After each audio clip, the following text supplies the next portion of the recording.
નમસ્કાર વાલા વિદ્યાર્થી મિત્રો, સ્વાગત છે તમારું। આજે વાત કરીશું ધોરણ 9માં મિત્રો આપણે દ્વિતીય વાર્ષિક પરીક્ષા ગુજરાતી વિષયની જે લેવામાં આવનાર છે તેનું પેપર તમારી 50 ગુણનું રહેશે। મિત્રો આપણે એસએસ કક્ષાના પેપરનું સોલ્યુશન જોઈએ। સૌપ્રથમ વિદ્યાર્થી મિત્રો વિડીયોની શરૂઆત કરીએ તેના પહેલાં ખાસ ચેનલમાં નવા હોય તો ચેનલને પણ અવશ્ય સબસ્ક્રાઇબ કરી વિડીયોને લાઇક અને શેર કરવાનું પણ ન ભૂલતા।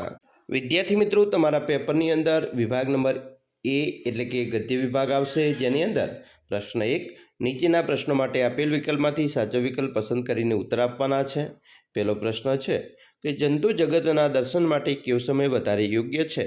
અહીંયા જે તમને 4 ઓપ્શન આપેલા છે તેમાં મિત્રો આપણો સાચો જવાબ આવશે રાતનો શાંત નીરવ સમય। બીજો પ્રશ્ન છે વિકૃતિઓ ક્યારે ક્ષીણ થતી જશે? તો મિત્રો જવાબ આવશે કે જ્યારે માણસમાં વૈજ્ઞાનિક વૃત્તિ જેમ જેમ વધતી જશે ત્યારે। પ્રશ્ન 2 ખળગ્યા પૂર્ણ કરવાની છે, જેમાં 1 નાનજી કાલિદાસ મહેતા શિખર સમાન ખળગ્યા હતા તો શ્રેષ્ઠી હતા। 3 નીચે આપેલા વિધાનો ખરા છે કે ખોટા તે જણાવો, જેમાં 1 અરુણિમાએ મૃત સાહસવીરોને જોઈ મોં ફેરવી લીધું તો આ વિધાન ખોટું છે।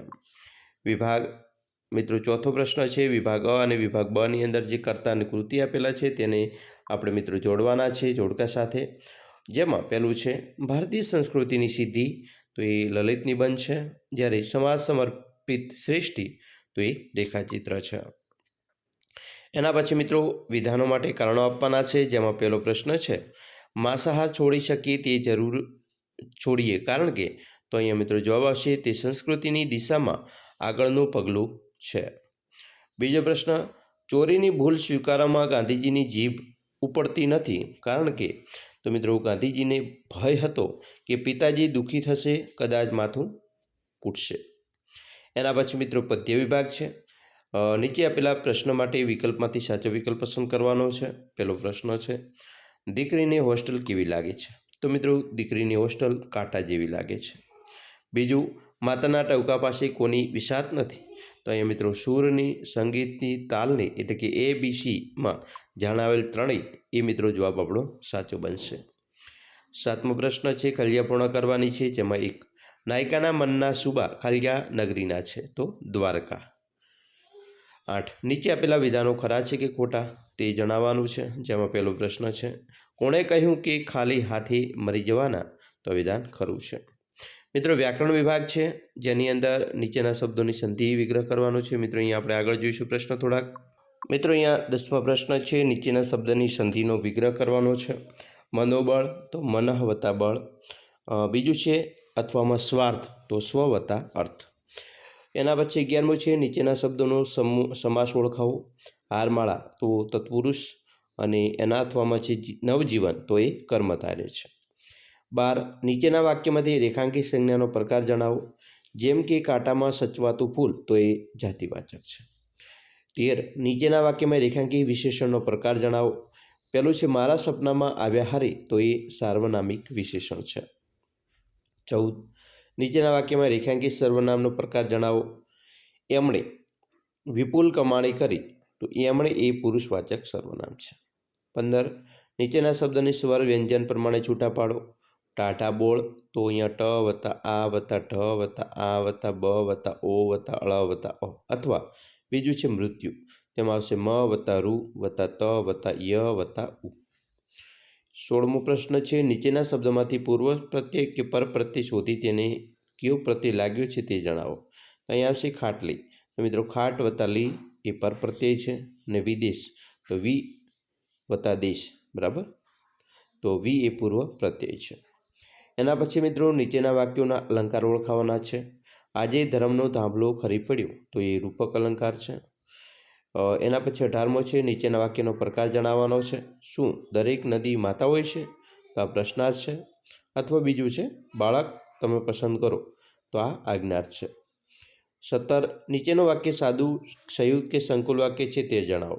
વાક્ય છે પહેલું તેણે પ્રયાસો ચાલુ રાખ્યા અને ધીમે ધીમે આગળ વધી તો સંયુક્ત થયું। બીજું મોસમની મોજ લોકો માણી જાય છે, સાદું વાક્ય છે। એના પછી મિત્રો અહીંયા પાર્ટ બીની અંદર મોટા પ્રશ્નો જોઈશું। મિત્રો સવિસ્તર ઉત્તર આપવાના છે, ગદ્ય વિભાગના છે। પહેલો પ્રશ્ન છે નાનજીભાઈ મહેતા અજાણ્યા પ્રદેશમાં ઉદ્યોગ સાહસિક તરીકે શા કારણે સફળ થયા?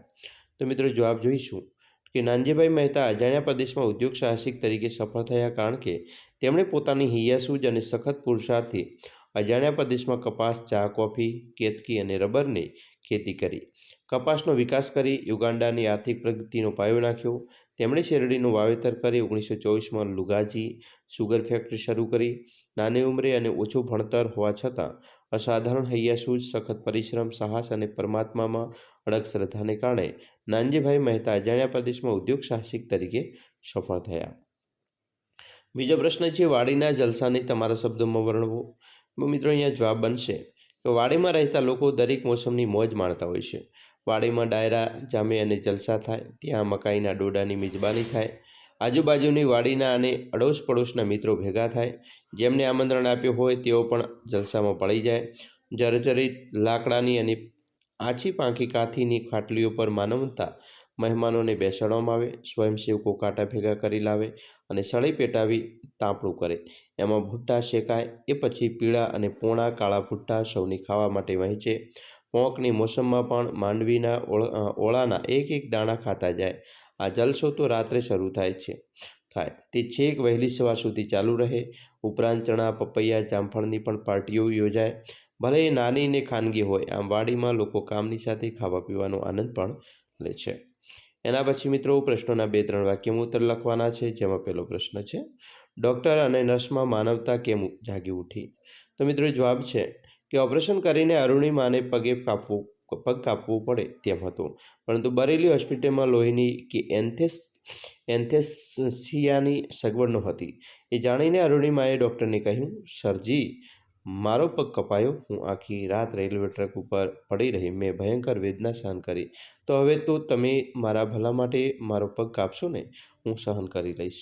અરુણિમાની આ અડગતા જોઈને ડૉક્ટર અને નર્સમાં માનવતા જાગી ઉઠી. એના અથવામાં બીજો પ્રશ્ન છે, કીડીઓના પરિવારની લેખકે કઈ ચિંતા વ્યક્ત કરી છે? તો મિત્રો લેખકને કીડીઓના પરિવારની ચિંતા છે કારણ કે તેઓ જીવદયા પ્રેમી છે. આપણે શીંગના ફોતરા રૂમાલમાં લઈ અને નાની પોટલી વાળીને ખિસ્સામાં મૂકી દઈએ અને રસ્તે જતા આવતા મ્યુનિસિપાલિટીના કચરાપેટી દેખાય એમાં એ પોટલીમાં રહેલો કચરો ઠાલવી દઈએ તો બિચારી કીડીઓને પોતાના ખોરાક માટે કેટલું ચાલવું પડે. એ બિચારી કીડીઓ થાકી જાય એટલે આપણે એમના પર દયા કરીને તેમને પોતરાની હોમ ડિલિવરી આપી શકીએ. એના પછી મિત્રો વિભાગ બીના મોટા પ્રશ્ન છે, સવિસ્તર ઉત્તર આપવાના છે.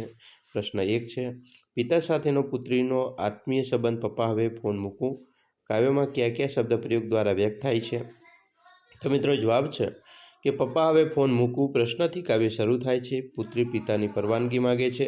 પિતાનો આદર જાળવે છે. તે પછીની પંક્તિથી પુત્રી પિતા સાથે ફોન પર વાત શરૂ કરે છે. જો કે પિતા પ્રશ્ન નથી પૂછતા. પિતાને દૂર હોસ્ટેલમાં ભણવા મૂકેલી દીકરીની ચિંતા હોય એ સમજી જાય છે. એટલે તમને જરી મોજ આવે તે થયું, મને હું એસટીડીની ડાળીથી ટકું એમ કહીને પિતાની ચિંતાથી હળવા ફૂલ કરવાની પુત્રીની ભાવના વ્યક્ત થાય છે. એ પછી ફોન પર પિતાના મનમાં ઉઠેલા પ્રશ્ન હોસ્ટેલને સાથે વાતનો દોર આગળ ચલાવે છે. એ શબ્દપ્રયોગ પણ પિતા પુત્રીના આત્મીય સંબંધની પ્રતીતિ કરાવે છે.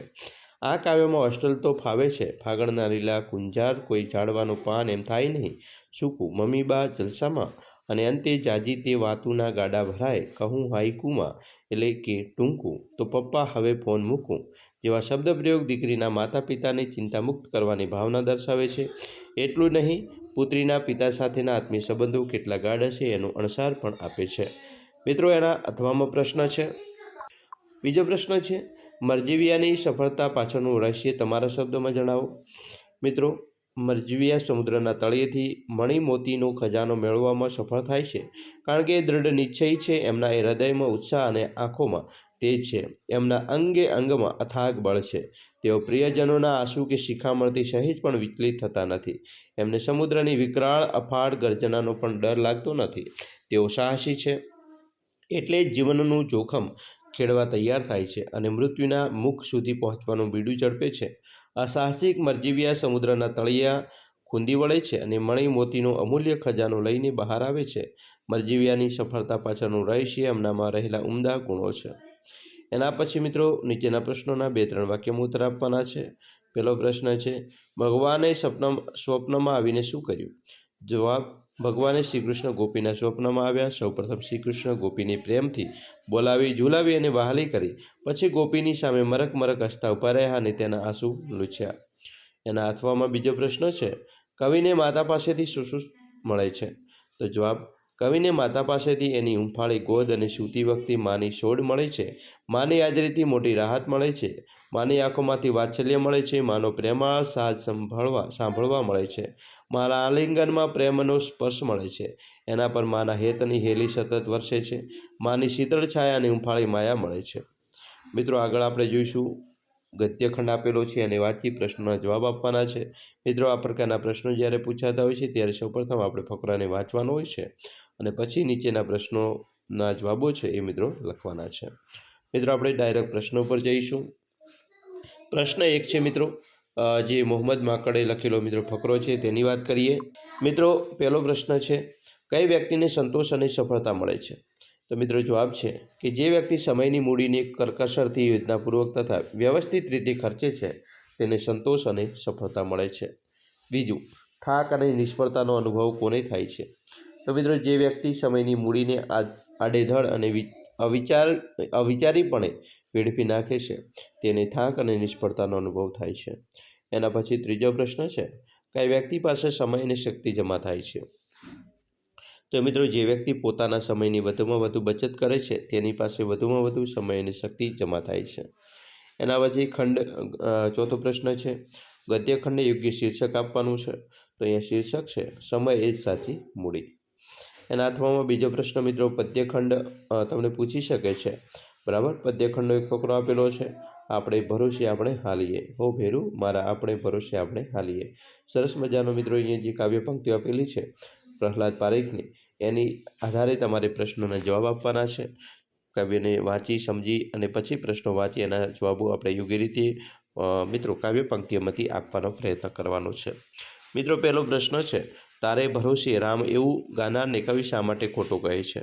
તો અહીંયા જવાબ બને છે કે તારે ભરોસે રામ એવું ગાનારને કવિ ખોટો કહે છે કારણ કે એને ખુદ પોતાના પર જ ભરોસો નથી. કેવળ ખુદા પર ભરોસો રાખીને બેસવાથી કાંઈ અર્થ સરવાનો નથી. બીજું, ક્યાં સાગરમાં કેવી રીતે અને શું ચૂકવવા કવિ ઈચ્છે છે? તો મિત્રો, કવિ હૈયામાં હિંમત રાખી પોતાના જીવનરૂપી વહાણના ષડ અને કમાનને પોતાના જ બાહુબળથી સંભાળીને સંસારરૂપી સાગરમાં ચૂકવવા ઈચ્છે છે. 3, કવિ કોનો હાથ ચાલવાની વાત કરે છે? મિત્રો, કવિ મહેનતનો હાથ ચાલવાની વાત કરે છે. અને ચોથો પ્રશ્ન છે, કાવ્યને યોગ્ય શીર્ષક આપો. તો અહીંયા શીર્ષક બનશે, આપણે પોતાને ભરોસે. એના પછી મિત્રો અહીંયા તમને એક અહેવાલ આપવામાં આવશે. તમારે 100 શબ્દોની અંદર અહેવાલ પૂર્ણ કરવાનો છે. જ્યારે આ પ્રકારનો અહેવાલ તમને પૂછાય તો તમે અહીંયા લખી શકો છો. બરાબર, સન્માન સમારંભનો અહેવાલ છે. બરાબર, તો સરસ મજાનો અહેવાલ પણ મિત્રો આ રીતે તમારે લખવાનો રહેશે. 4 ગુણમાં મિત્રો પૂછી શકે છે. એના અથવામાં બીજો પ્રશ્ન છે, રેલાઈ આવતી છોને બધી ખારાશ પૃથ્વીની, સિંધુના ઓરમાં તો ઉઠશે અમી વાદળે. તો આ પણ મિત્રો પ્રકારની કાવ્ય પંક્તિઓ તમારે આ રીતે સમજૂતી આપવાની હોય છે. એના પછી એક 200 શબ્દમાં નિબંધ લખવાનો હોય છે, જેમ કે ગ્રીષ્મનો મધ્યાહન. બરાબર, તો એ પણ નિબંધ મિત્રો આપણે આ રીતે મુદ્દા આધારિત લખી શકીએ છીએ. સરસ મજાનો નિબંધ મિત્રો પૂછાતો હોય છે. પ્રકૃતિને ખોળે 1 કલાક, બરાબર, એના વિશે પણ નિબંધ તમને પૂછાય તો આ રીતે મિત્રો તમે લખી શકો છો. સરસ મજાનો મિત્રો નિબંધ આ રીતે પૂછાતા હોય છે. તો આવી રીતે તમે તમારી તૈયારી છે એ મિત્રો કરી શકો છો. આશા રાખીએ છીએ તમને આપણો આ વિડીયો ખૂબ જ ઉપયોગી નીવડશે અને ખાસ મિત્રો વિડીયો ગમે હોય તો લાઇક, શેર અને સબસ્ક્રાઈબ કરવાનું પણ ન ભૂલતા.